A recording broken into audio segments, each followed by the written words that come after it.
লা রেমন্তাদার গল্প লিখতে পারেনি বার্সেলোনা, এবার চিরপ্রতিদ্বন্দ্বী রিয়াল মাদ্রিদের পালা।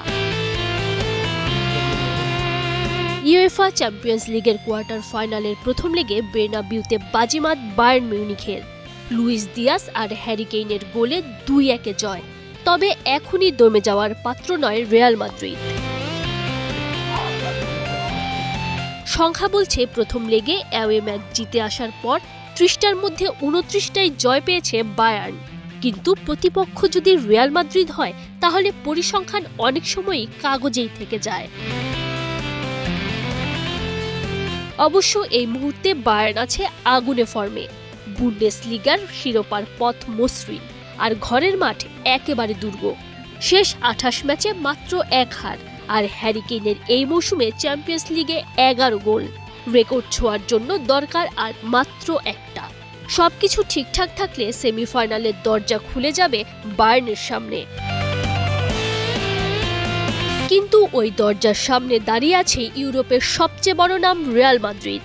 যদিও তাদের অবস্থা ভালো না, লা লিগায় পিছিয়ে সমর্থকদের দুয়ো, চাপের মুখে কোচ আলভারো আলবেলোয়া। তবুও চ্যাম্পিয়ন্স লিগ এলেই বদলে যায় লস ব্লাঙ্কোস।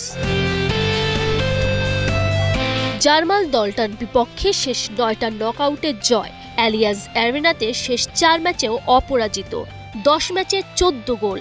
এই মুহূর্তে ম্যাচ ঘুরিয়ে দেওয়ার সক্ষমতা আছে কিলিয়ান এমবাপ্পের।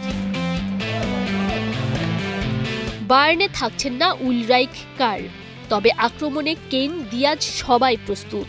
রিয়ালে নেই কোর্তোয়া, রদ্রিগো, সাসপেন্ড চুয়ামানি। তবুও বেলিংহাম, ভিনিসিয়াস, এমবাপ্পে এদের থামানো এত সহজ কি?